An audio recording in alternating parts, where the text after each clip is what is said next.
आज हम बात करते हैं क्वोशिएंट ग्रुप की, जो कि ग्रुप थ्योरी के अंदर काफ़ी इंपॉर्टेंट स्ट्रक्चर है।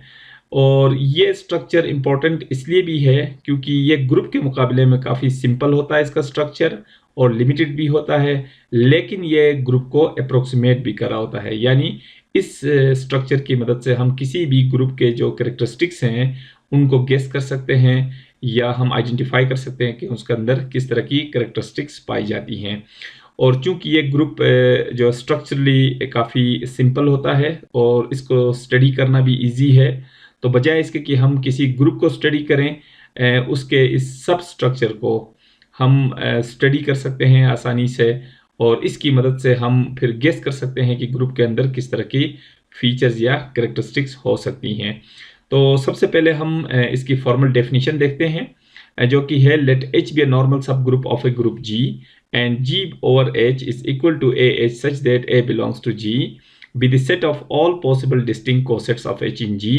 The set G over H forms a group with respect to the operation AH times BH is equal to AB into H, called quotient or factor group of G by H.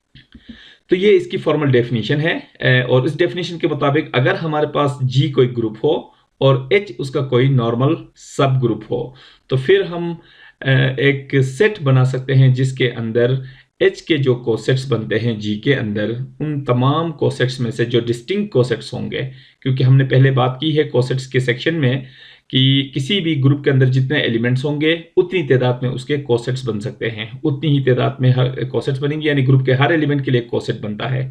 तो G और H उन तमाम cosets का set नहीं है, बल्कि G by H जो है उनमें से जो डिस्टिंक्ट कोसेट्स हैं उन डिस्टिंक्ट कोसेट्स का एक सेट है।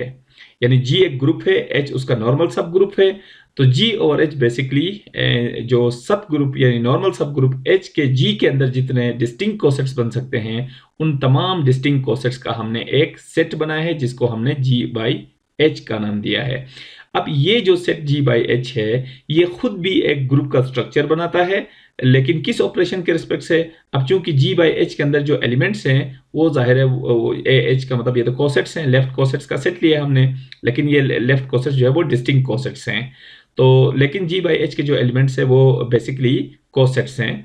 तो इस सेट के ऊपर हमने एक ऑपरेशन डिफाइन करना है। तो ऑपरेशन कैसे? ऑपरेशन बेसिकली एक रूल होगा जो इस सेट के दो एलिमेंट्स को कंबाइन करके इसी सेट का एक मेंबर हमें आउटपुट देगा। तो वो ऑपरेशन हमने यहाँ पे डिफाइन किया है AH और BH, और इनका जो कंपोजिशन होगा equal to AB into H।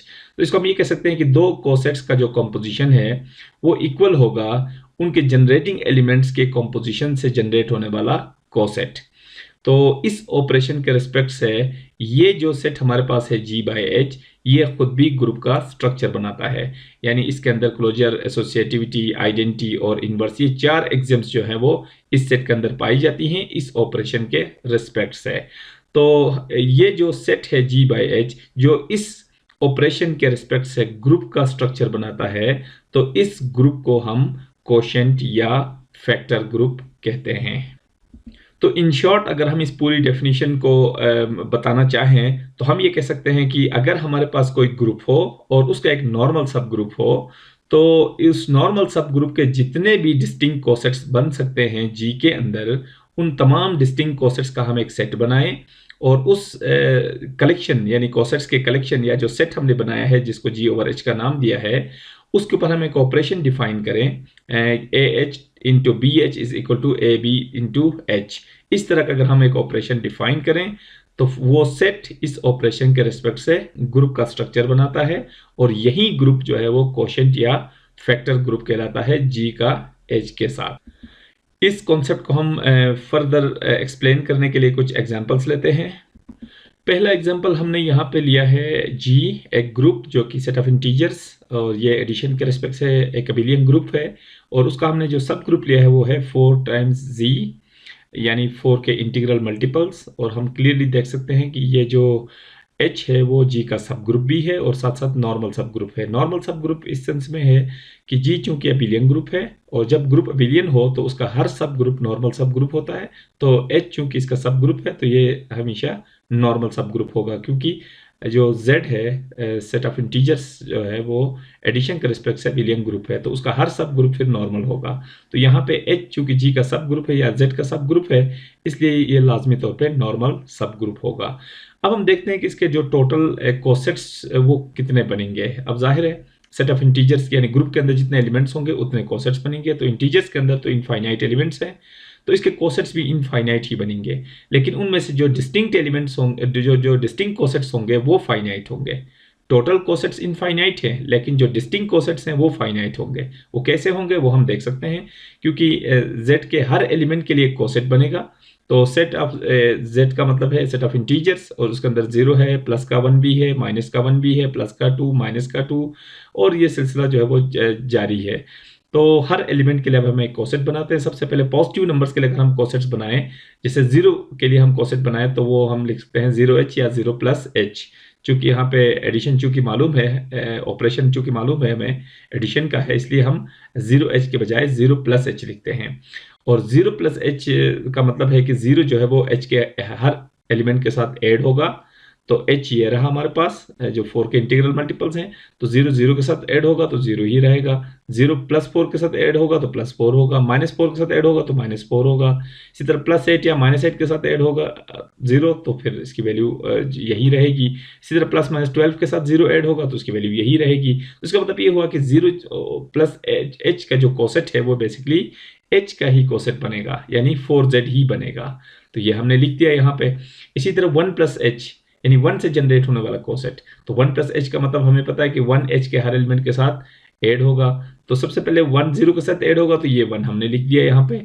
1 फिर +4 के साथ ऐड होगा तो 5 बनेगा। 1 8 के साथ ऐड होगा 9 बनेगा। 1 12 के साथ ऐड होगा 13 बनेगा, और ये सिलसिला आगे चलता रहेगा। इसी तरह जो नेगेटिव एलिमेंट्स हैं उनके साथ भी 1 ऐड होगा। तो 1 जब -4 के साथ ऐड होगा तो ये -3, 1 जब -8 के साथ ऐड होगा तो -7, 1 -12 के साथ ऐड होगा तो -11, और ये सिलसिला नेगेटिव साइड पे भी चलता रहेगा। इसी तरह 2+h यानी 2h के हर एलिमेंट के साथ आप ऑपरेट कर लें, ऐड कर लें 2 को। तो 2 जब 0 के साथ ऐड होगा तो ये 2, 2 4 के साथ ऐड होगा तो 6, 2 8 के साथ ऐड होगा 10, 2 12 के साथ ऐड होगा 14 एंड सो ऑन। इसी तरह नेगेटिव नंबर्स के साथ हम ऐड कर लें, 2 -4 के साथ ऐड होगा तो -2, 2 -8 के साथ ऐड होगा तो ये -6, और -12 के साथ ऐड होगा तो ये -10 होगा, और ये सिलसिला चलता रहेगा। तो ये हमारे पास 2 से जनरेट होने वाला कोसेट, ये 3 से जनरेट होने वाला कोसेट, और ये 4 से जनरेट होने वाला कोसेट। लेकिन जब 4 को हम इन तमाम एलिमेंट्स के साथ ऐड करते हैं तो हमें रिजल्ट मिलता है 0 +, -4 +, -8 एंड सो ऑन। क्यों? क्योंकि 4 जब 0 के साथ ऐड होगा तो ये हमारे पास बनेगा 4 प्लस का 4, और 4 जब ऐड होगा -4 के साथ तो ये बनेगा 0। इसी तरह 4 + 4 के साथ ऐड होगा तो ये हमारे पास बनेगा 8, और 4 जब -4 के साथ ऐड होगा तो ये हमने पहले बता दिया 0 होगा। इसी तरह 4 -8 के साथ ऐड होगा तो ये -4 होगा। तो हमने +-4 को यहाँ पे एक साथ लिखा है। तो सिंपल ये है कि इस 4 को h के तमाम एलिमेंट के साथ ऑपरेट करना है। तो 4 को अगर मैं यहाँ पे 0 के साथ ऐड कर लूँ तो ये प्लस का 4 बनेगा, जो कि मैंने यहाँ लिखा है। 4 प्लस के 4 के साथ ऐड होगा तो +8 होगा, इसको मैंने यहाँ लिख दिया। 4 -4 के साथ ऐड होगा तो 0, ये यहाँ पे लिख दिया। इसी तरह 4 + 8 के साथ ऐड होगा तो ये 12 होगा, यहाँ पे लिख दिया। 4 -8 के साथ ऐड होगा तो ये -4 होगा, तो ये -4 यहाँ पे लिखा है। तो बिल्कुल एग्जैक्ट हम ये देख सकते हैं कि ये h ही रिपीट हो रहा है यहाँ पे, यानी जो 4z था वही रिपीट हो रहा है। तो इसका मतलब ये हुआ कि जो 4 से जनरेट होने वाला कोसेट है वो बेसिकली 0 से जनरेट होने वाले कोसेट के इक्वल है। तो ये 4 + h कोई डिस्टिंक्ट कोसेट नहीं है, बल्कि ये 0 + h जो कोसेट है ये उसके इक्वल है। इसी तरह 5 + h यानी 5 से जनरेट होने वाला जब कोसेट हम मालूम करेंगे तो हमें पता चलेगा कि वो बेसिकली 1 + h इस कोसेट के बराबर आएगा। और ये कैसे आएगा ये भी हम देख सकते हैं। 5 को h के तमाम एलिमेंट्स के साथ ऐड करना हमने, तो 5 को जब मैं 0 के साथ ऐड करूंगा तो ये मेरे पास आएगा ये 5, जो कि यहाँ पे है 5। इसी तरह 5 में +4 के साथ ऐड करूंगा तो ये 9, +8 के साथ ऐड करूंगा 13, और +12 के साथ करूंगा तो 17 एंड सो ऑन। इसी तरह नेगेटिव्स के साथ अगर मैं ऐड करूं तो -4 के साथ जब मैं 5 ऐड करूंगा तो ये 1 आएगा। इसी तरह -8 के साथ ऐड करूंगा 5 तो ये -3 आएगा, और -12 के साथ 5 ऐड करूं तो ये -7 आएगा और ये सिलसिला नेगेटिव साइड पे चलता रहेगा। तो क्लियरली हम ये देख सकते हैं कि 5 से जनरेट होने वाला जो कोसेट होगा वो बेसिकली 1 से जनरेट होने वाले कोसेट के इक्वल है। इसी तरह 6 से जनरेट होने वाला कोसेट बेसिकली 2 से जनरेट होने वाले कोसेट यानी इस सेट के इक्वल आएगा। तो इसी तरह आगे जितने भी कोसेट्स हैं अब हमारे पास हैं, यानी 7 से जनरेट होने वाला जो कोसेट होगा वो डेफिनेटली फिर 3 से जनरेट होने वाले कोसेट के इक्वल होगा। इसी तरह फिर जो 8 से जनरेट होने वाला कोसेट होगा वो अगेन 0 से जनरेट होने वाले कोसेट के इक्वल होगा। इसी तरह 9 से जनरेट होने वाला कोसेट फिर 5 से जनरेट होने वाले कोसेट के इक्वल होगा। तो ये इक्वल होगा 9 प्लस एच के, और ये इक्वल होगा 10 प्लस एच के, और ये इक्वल होगा 11 प्लस एच के, और ये सिलसिला चलता रहेगा। इसी तरह जब हम 12 से कोई कोसेट जनरेट करेंगे तो वो अगेन 0 प्लस एच के बराबर आएगा। फिर 13 से जनरेट करेंगे तो वो 1 प्लस एच के बराबर आएगा, ये 1 प्लस एच के बराबर आएगा। फिर 14 से अगर हम जनरेट करेंगे तो वो 2 प्लस एच, और इसी तरह जितने भी इनफाइनाइट हमारे पास एलिमेंट्स हैं जेड के अंदर, उनसे जनरेट होने वाले कोसेट्स, इन 4 कोसेट्स यानी 0 plus H, 1 plus H, 2 plus H and 3 plus H, इन 4 में से किसी न किसी कोसेट के इक्वल उनका रिजल्ट आएगा। तो टोटल हमारे पास इनफाइनाइट कोसेट बनते हैं, लेकिन उनमें से जो डिस्टिंक्ट कोसेट्स हैं वो ये 4 हैं, जिनमें से ये पहला है, ये दूसरा, ये तीसरा और ये चौथा। बाकी देखें 4 प्लस एच जो हमारे पास कोसेट आया वो बेसिकली 0 प्लस एच आया है। 5 प्लस एच जो कोसेट आया 1 प्लस एच के बराबर। 6 प्लस एच जो कोसेट है वो 2 प्लस एच के बराबर। 7 प्लस एच 3 प्लस एच के बराबर। अगेन 8 प्लस एच जो है वो 0 प्लस एच के बराबर है। ये इसको हमने यहाँ पे लिखा भी है। खैर, तो जो क्वोशंट ग्रुप बनाने के लिए हमने एक सेट बनाना है इन डिस्टिंक्ट कोसेट्स का, तो हमारे पास डिस्टिंक्ट कोसेट्स आए हैं 4, 0 plus H, 1 plus H, 2 plus H and 3 plus H. तो इन डिस्टिंक्ट कोसेट्स का हमने एक सेट बनाया है।